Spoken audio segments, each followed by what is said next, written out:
Hey, what's going on YouTube? Welcome back to Upstate Speed Test. Now today, as I hit the wrong buttons on my car, today we are in the area circled in yellow in downtown Binghamton that the Verizon coverage map, as of maybe a week or so ago, claims is now covered in low band 5G. And if that claim were true, I would pick it up. Let me wipe my windshield off real quick as I again hit the wrong button. If that claim were true, this site right here on top of the Holiday Inn that was built maybe 2 years ago, Verizon are the panels that are, let's see if I can put them out. Verizon is that, and another one that you can't see in this shot. It's a 4-sector site that they just built in our downtown. And in the middle, right there, is the T-Mobile site that's been there forever and ever. I mean, as long as I can remember, that's been a T-Mobile site. Verizon actually built this site and then decommissioned an older one a couple blocks over. But anyway, if that claim were true, we would be getting low-band 5G off that site. And as I open my phone back up here, let's go to the Speed Test app. Let me close out my GPS so you can see the indicator. We are not getting low band 5G off that site.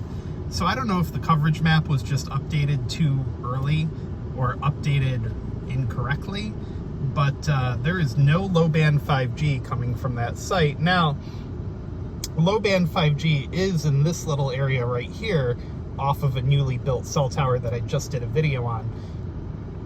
Anyway, since we're downtown, let's do this. Let's do a speed test on Verizon and T-Mobile, and then I will give you guys a news story that I found fascinating and kind of give my commentary on it as someone who was in the business for almost a decade.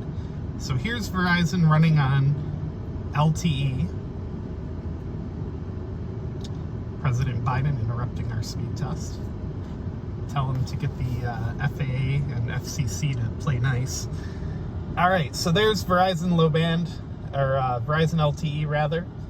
And let's switch over to T-Mobile. Pardon me for 1 second. There we go. Oh, I hit it too early. It's still in the process of switching.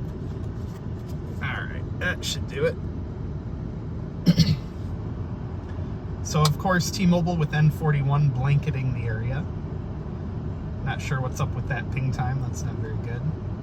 Now keep in mind, this cell site serves a large swath of downtown Binghamton. So you're talking about thousands of college students, lots of locals, lots of big businesses and institutions. So, you know, given that traffic, those download and upload speeds are great. In fact, we're right across the street from the Binghamton University downtown campus. Sorry, the camera's not going to focus because of the raindrops on the window, but so 421 down, 98 on the upload, and 138 ping, which is not very good. Let's give it one more run just to see if it can redeem itself on the ping time there. Yep, it did.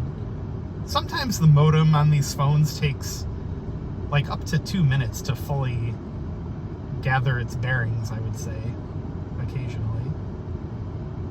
So there you go, 492 down, 31 millisecond ping, 12 millisecond jitter, 105 on the upload. So those are really, really great speeds. T-Mobile really impresses me in our area. You know, a few years ago, if you asked me how T-Mobile was, I would tell you they were a joke in our area.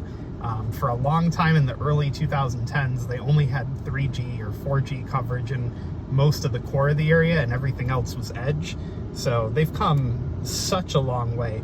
So now let me find that article for you. I had it pulled up here. So, company responsible for mobile sales in Costco implodes overnight. I'm only going to read part of this article for you because I don't want it to get too boring, but mobile carriers in the U.S., including T-Mobile, have partnerships with retail outlets to sell services to customers visiting those stores.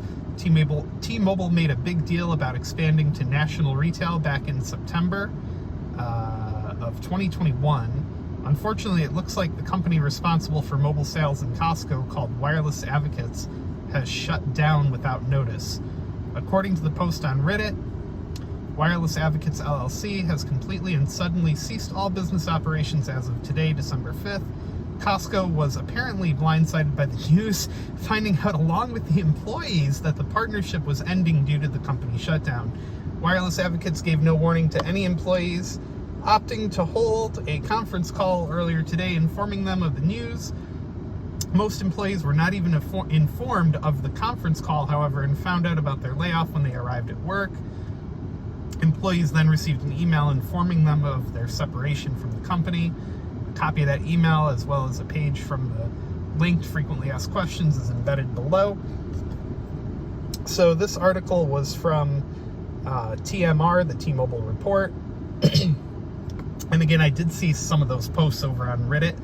Absolutely disgusting corporate behavior, first of all.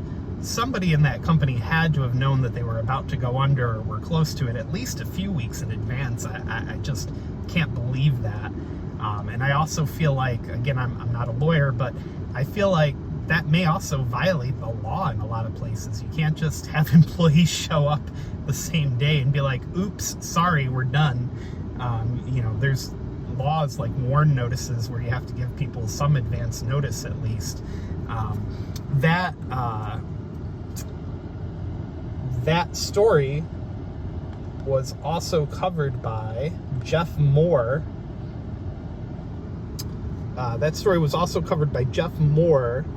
From Wave 7 Research. And he actually has a photo of just the sign posted there that the kiosk is closed. So, another post said that some customers were also blindsided as they had outstanding issues with the company that needed to be resolved. Again, disgusting corporate behavior, and I hope somebody investigates them for it. It's unfathomable that that would happen. My thoughts, though, are as the wireless industry becomes more, shall we say, decentralized, more competition, more MVNOs, mobile virtual network operators, and just more competition in general from the likes of Dish Wireless with Project Genesis and Boost Infinite, I think you're going to see more struggles in the retail wireless landscape. It's just becoming too diluted, whereas back even like 10, 15 years ago, your main choices were the Verizon store or the AT&T store if you wanted a phone, if you wanted, reliable service. And now you pretty much have your pick of the litter, right? You can go to any wireless retail, Walmart, Costco, Sam's Club, Best Buy. They're all selling phones, folks. And a lot of these smaller, especially the smaller wireless retailers, are just not going to be able to make it. And the bigger ones, I think, are going to have staffing issues because a lot of them are commission sales environment. And if your traffic's not there, your sales numbers aren't there. And therefore, your paycheck's not there. So I think you're going to see a lot more struggle in the wireless retail landscape, both in terms of staffing and just the overall competitiveness of the business is going to force a lot of people out. I know I left because my checks weren't, they weren't great, and I needed better hours. I needed a better work-life balance. So I got out of the business, but a lot of people are leaving because I think the money is becoming more and more diluted. So those are just my 2 cents on it and my thoughts based on my experience. So thanks for joining us from downtown Binghamton. I'll give you a look around here in case you want to see what it looks like a little more. It's a dark, gloomy day here. But be sure to hit that thumbs up and click subscribe down below. Hey, thanks a lot.